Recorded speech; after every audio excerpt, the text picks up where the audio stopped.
गुंडे जो चाहे वो कर सकते थे। आज स्थिति ये है कि उनको हाथ जोड़ के कहना पड़ता है कि यहाँ बाहर मुझे रहना नहीं है, तो मुझे जेल में ही रखो, ताकि वहाँ थोड़ी बहुत तो मेरी जिंदगी बच जाएगी, क्योंकि मेरे पाप। और हर कोई सरेंडर कर रहा है। आपने क्राइम फ्री उत्तर प्रदेश का जिक्र किया है अपने भाषणों में, पार्लियामेंट में भी आप कर रहे थे। आपने कहा कि समाजवादी पार्टी जो है वो दंगाइयों की पार्टी है। आपने और योगी जी ने कहा कि गुंडे हैं उस पार्टी में। तो क्या आप और समाजवादी पार्टी कहती है कि उनकी खामियां हैं और इसलिए वो हम पर एलिगेशंस करते हैं। क्या आप ये आप कैटेगोरिकली कह सकते हैं कि यूपी जो है वो क्राइम फ्री की तरफ बढ़ रही है और ये हो सकता है, संभव है? पहली बात है कि जब लोग उत्तर प्रदेश में सुरक्षा के विषय की चर्चा करते हैं तो वहां के सामान्य मानवी के मन में पिछली सरकारों में जो उन्होंने मुसीबतें झेली है, जिस प्रकार से गुंडा राज चलता था, जिस प्रकार से माफिया की इच्छा के अनुसार ही सरकार के बाबुओं को काम करने के लिए मजबूर होना पड़ता था, जिस प्रकार से इस प्रकार के दबंग लोगों को सरकार में एक प्रकार से प्रतिष्ठा थी, आश्रय था, ये सारी चीजें उत्तर प्रदेश ने बड़े निकट से देखा है।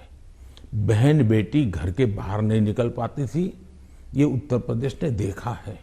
आज उत्तर प्रदेश की बेटी कह रही है कि मैं शाम को अंधेरा होने के बाद भी अगर कहीं काम है तो जा सकती हूँ। ये जो विश्वास पैदा हुआ है वो मैं समझता हूँ सुरक्षा के लिए बहुत जरूरी है। और ये तब हुआ है, उत्तर प्रदेश में एक समय था गुंडे जो चाहे वो कर सकते थे। आज स्थिति ये है कि उनको हाथ जोड़ के कहना पड़ता है कि यहाँ बाहर मुझे रहना नहीं है, तो मुझे जेल में ही रखो, ताकि वहाँ थोड़ी बहुत तो मेरी जिंदगी बच जाएगी, क्योंकि मेरे पाप। और हर कोई सरेंडर कर रहा है। बहुत से लोग हो सकता है सही रास्ते पर भी आ जाएंगे, जब देखेंगे कि भाई अच्छे रास्ते से भी जीवन जिया जा सकता है, तो हो सकता है अच्छे रास्ते पर आ जाएंगे। लेकिन योगी जी ने सुरक्षा को प्राथमिकता दी है, कोई कॉम्प्रोमाइज नहीं किया है। कुछ लोगों को उसके कारण तकलीफ हो रही, क्योंकि उनका कारोबार वही था। आज खास करके माताओं बहनों को जो सुरक्षा मिली है, ये बहुत ही महत्वपूर्ण है। अब आप देखिए, इतना बड़ा कुंभ का मेला हुआ, यानी हमारे देश में हुए कुंभ के मेलों में सबसे बड़ा कुंभ का मेला योगी जी के कालखंड में हुआ। करोड़ों की तादाद में लोग आए, कोई कानून व्यवस्था की समस्या नहीं हुई, कहीं चोरी की भी खबरें नहीं आई, जेब कतरे की खबर नहीं आई। ये किसी भी समाज को संतोष देने वाला विषय है, ये गौरव करने वाला विषय है। और हिंदुस्तान में अगर सुरक्षा को प्राथमिकता दी जाए तो बुरा क्या है? नहीं, बुरा नहीं। जैसे सुरक्षा की बात चल रही है तो वो कहते हैं कि वहां पर एक जुडिशियल प्रोसेस नहीं है, ठोकों की राजनीति चलती है। अगर योगी सरकार ने डिसाइड कर लिया कि फला जो है वो गुंडा है या उसका कारोबार जो है उसमें कोई डाउट है, तो उसको जेल में डाल दो। मतलब एक जुडिशियल प्रोसेस नहीं है, वो कहते हैं। देखिए, हिंदुस्तान की जुडिशरी वाइब्रेंट है, हिंदुस्तान की जुडिशरी बहुत ही सक्रिय है और कभी कभी तो प्रोएक्टिव है। अगर ऐसा कुछ भी हुआ होता तो हिंदुस्तान की जुडिशरी ने जरूर कदम उठाए होते। और पीआईएल करने वालों की कमी नहीं है हमारे देश में।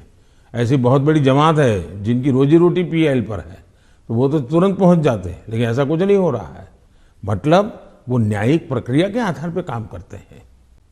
पर जैसे लखीमपुर खेरी का इंसिडेंट हुआ था और वो टेनी अभी भी जो हैं वो he still an important person BJP के लिए। तो ऐसे कई इंसिडेंट्स हैं, उसको लेकर जो वहाँ पर जो समाजवादी पार्टी है, it has been successful in saying कि अगर कोई बीजेपी के साथ है तो वो वाइट वॉश हो जाते हैं उनके सारे क्राइम्स। मैं यही तो कह रहा हूँ कि सुप्रीम कोर्ट जो कमेटी बनाना चाहती थी, राज्य सरकार ने सहमति दी। सुप्रीम कोर्ट जिस जज के नेतृत्व में तपास करना चाहती थी, राज्य सरकार ने सहमति दी। राज्य सरकार ट्रांसपेरेंसी से काम कर रही है, तभी तो सुप्रीम कोर्ट की इच्छा के अनुसार सारे निर्णय करती है।